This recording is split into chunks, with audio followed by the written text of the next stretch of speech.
It was really hypnotic. Brilliant. Entertained from start to finish. I had a very fun time. I could have watched that for hours on end.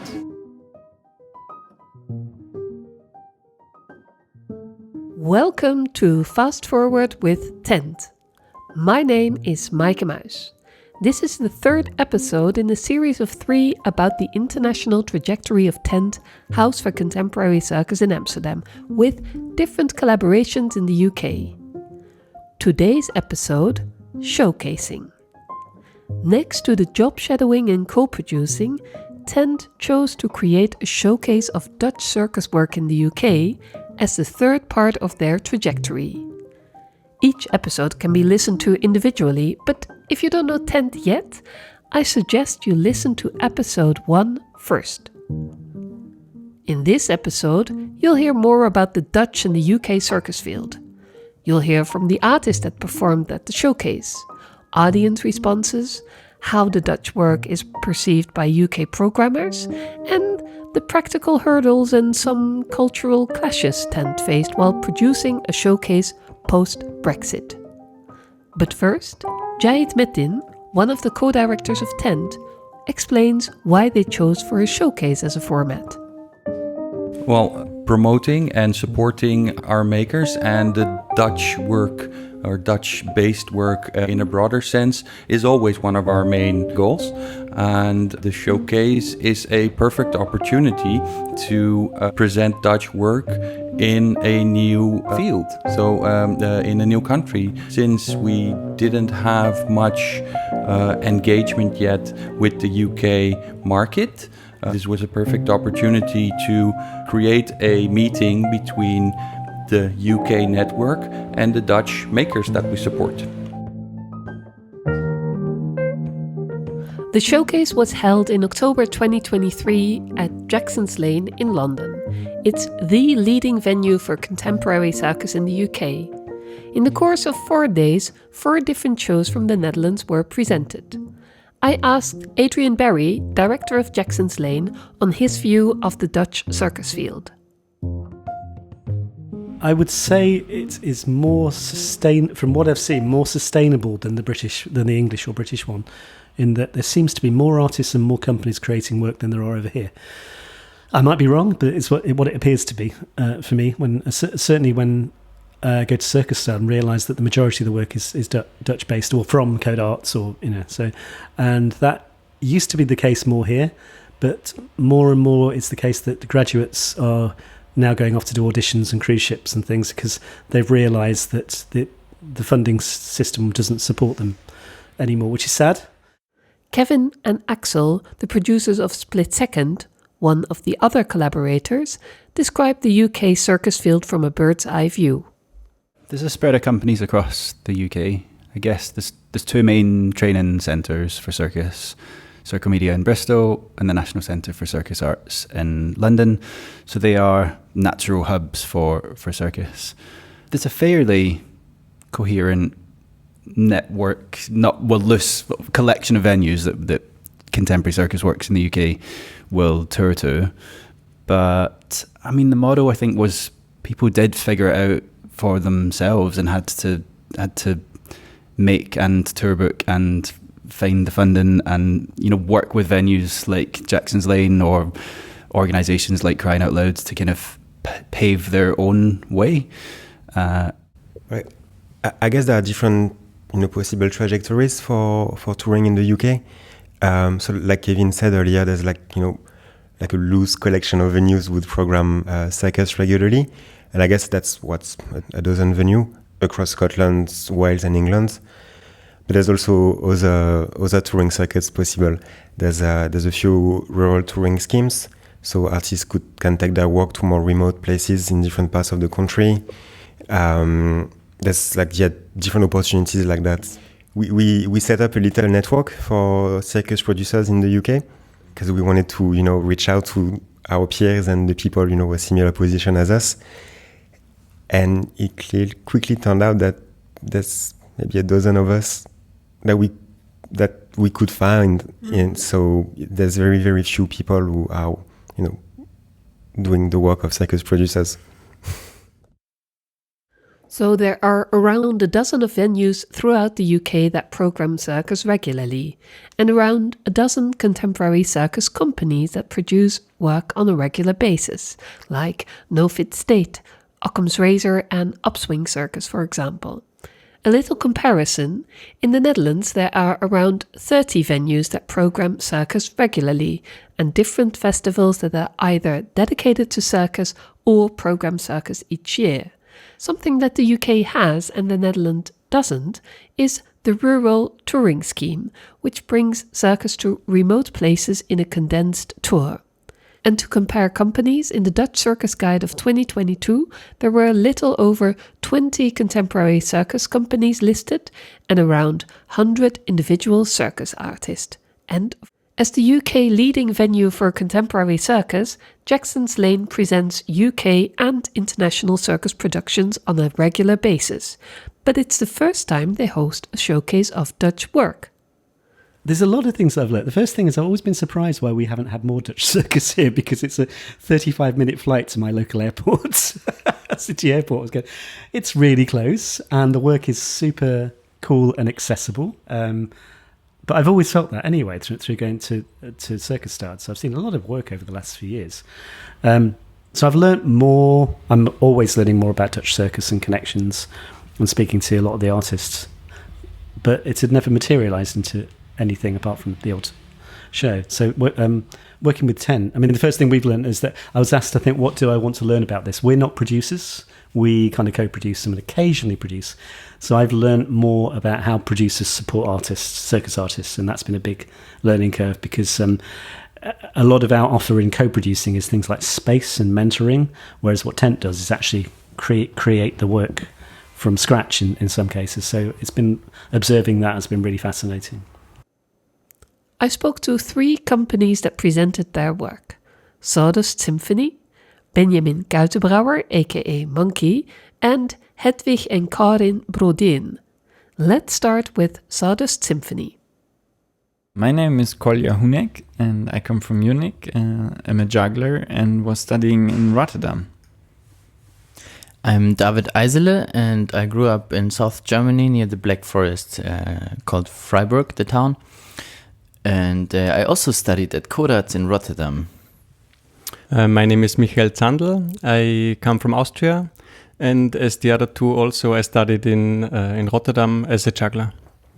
Now we're sort of in Europe, but out of the European Union.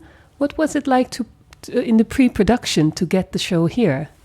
I think this was the show with the most production work needed before we could actually perform it. It took us really several weeks to get all the paperwork done to come here. So this was also really new for us, I think, and very exciting. Also at the border, we had a very good experience, how it went.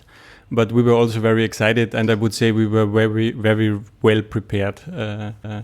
So this was already the first hurdle, but then as soon as you're here, I think we got welcomed really nicely, and so far we had a really good time, I think. Several weeks of producing to perform 3 shows. Is the reward big enough for all this preparatory work to get to the UK? I would say now with 3 shows, definitely. For one show, it would be a lot and maybe out of proportion. But also now, I mean, we see this chance here in Jackson's Lane as an investment. And then, of course, if you develop a tour out of it, then it was worth it. And also a lot of the work and experience we now got, it is useful for the future. So also all the paperwork we can reuse if we come back for a tour next year. Like the basic steps are done, and I think it will make the future touring in the UK much easier. Sawdust Symphony, as the name suggests, is an artful explosion of circus combined with wood, sawdust and power tools. Let's hear some responses from the audience after the show. I'm very new to all this theatre thing, and I absolutely loved it. I'm a carpenter myself, and I don't know how Matey's going to get all of that out of his hair. I wouldn't be able to put that much sawdust down my shirt because I'd be too itchy, but absolutely loved it, and everyone should come and see it, and I wish them all the best for the future with everything they do, because that was brilliant. Will it influence your carpeting after seeing this show? yeah, I won't tidy up as much because I can have more fun in the sawdust then, couldn't I? But yeah.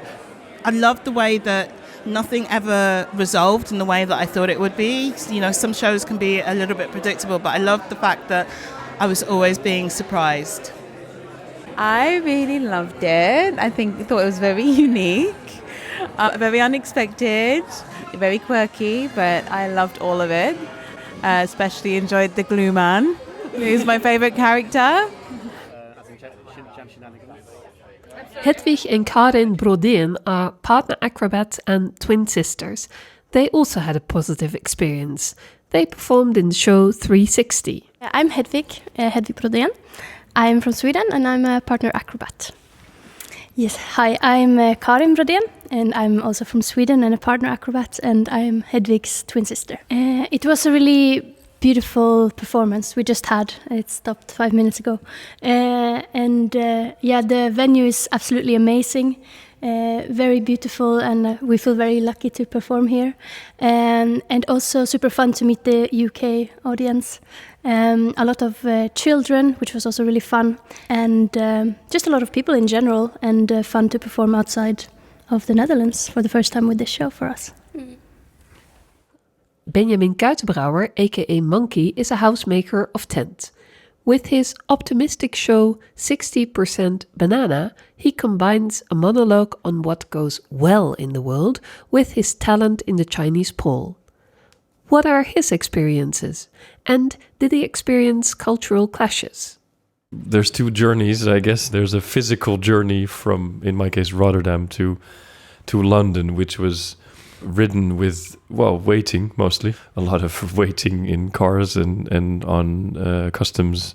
And the opportunity to actually produce our own visit here is, of course, a massive journey in some way to be able to do that. And that yesterday night we saw that it clicked very well with the British audience. So it's always funny to feel, it's almost a cliche, but like how every country's audience reacts differently. Like, as much as I always try to stay away from sort of stereotypes and everything, I do notice that within countries there seems to be a sort of an overall similar reaction. And so that's, I guess, a very friendly and comfortable clash to have. Another clash we had, or a sort of real clash, I guess we had, is that we realized that producing and what goes into actually organizing a show in this country, where is so different from what we're used to. And what we realized yesterday is that there are just some that are considered very normal and very obvious that we didn't adhere to, and this was a problem, of course. This led to some clashes, some smaller than others, and one big one, which just meant that there was basically a misunderstanding of what is considered to be a risk and what you do with that. And I think what's most interesting, what touched me, and I think what I'm going to try to take away from it, is that there's something about the communication. It's not so much about the fact that we clash, because I think it's almost inevitable that we do, and it's almost I guess it's almost the point of an exchange like this. But how we deal with that and how we frame that clash, and that we can maybe frame it beforehand. Acknowledging that inevitably, when you're working cross-culturally, misunderstandings can occur. Yeah, and that to sort of give each other the benefit of the doubt. Okay, so listen, I know that we're gonna clash, we're gonna have miscommunications. Shall we all agree to sort of to do that together and to sort of be friends through it, and then sort of preemptively at least addressing that things are gonna go wrong? These cultural clashes, whether they are positive or more challenging, are part of the experience of this intercultural trajectory. I was curious also to hear the perspective of a UK programmer. Hello, I'm Eckhard Thiemann. I'm the Associate Programmer at the Lowry in Salford, Greater Manchester. And did you know a little bit about the Dutch Circus field? I didn't know that much, really. It was really through the introduction of Split Second that I got curious about the work there and was delighted to be able to come tonight. Yeah, can you share some first impressions of the show you saw tonight, Swordest Symphony? It was really surprising because it was a mix of object theatre meets circus. It was bizarre and surreal in places, but at the same time very joyful with some sad hinges in it. It just kept you on the hook to try to figure out what might happen next. It was very, very skillfully put together. And something we like at the Lowry is hybrid work that you cannot categorize so easily. So work that sits in between drama and dance and physical theatre and object theatre, because it can attract a more diverse audience from different backgrounds, from different ethnicities, where maybe text and the play may not be so much at the forefront. I've been a programmer for a long time, so I always look at audience responses. What were your impressions of the audience today? Well, here it was pretty ecstatic, very, very healthy applause, lots of laughter. Everyone is still out around us here in the foyer, so people don't want to go home. They want to stay and keep talking about it. And what about TENT? Did they meet interesting programmers and other possible interesting contacts? Hanneke Meijers, one of the directors of TENT, explains. Yeah, I think we've met a couple of them, and I think, it's not really concrete, but this is the whole purpose of us being here, to get Dutch circus to this place, to get to the UK, to perform here more. So I think this is just step one, and it needs to build up. So I think the question we should ask again in 2 years to see how much Dutch circus arrives here, not just from us, but from the whole field. I think this is tiny steps, and they're important. Yeah, also what I'm also realizing is that sometimes in the Netherlands I think, we're just at the beginning. On the other hand, things have happened a lot, but then if you come here, now we're in a place they program circus, they support circus, but circus is quite tiny in the UK, right? Yeah, it's a community, and they all know each other as well. What are the final thoughts of Adrian Berry on showcasing Dutch circus work in collaboration with TENT? They understand audiences, and I've known this through my talking to the students from Code Arts over the years. They get audiences, they get what sells. They understand. Not saying they're always commercially minded, but they understand the needs of audiences, which is, as Jahid said, it's actually it fits over here. And whereas some work, maybe from Finland, for example, that we love, will come here and do okay because we're in London, but it wouldn't travel because the work is too, I hate to use words like obscure or avant-garde, but it can be. How does Jahid look back on the whole Fast Forward trajectory? Well, in short, fantastic. I mean, I've said it before, it was just a gift to be able to do this. I think we made a very diverse and very fitting program with the three elements: the job shadowing, the preliminary research, and the showcase. It's three aspects of our work which we were able to combine in one fantastic roller coaster ride. This was the third and last episode of TENT Fast Forward. Time for a drink.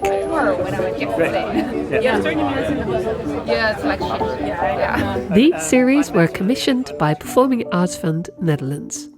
Concept, production, editing, mixing and mastering by Maaike Muis. Indispensable editorial advice, Ruud Verraas. Many thanks to Jackson's Lane, TENT, Split Second, Swordest Symphony, Benjamin Kuitenbrouwer, Hedwig en Karin Brodeen, Eckhard Theeman, and Performing Arts Fund Netherlands. Thanks very much for listening.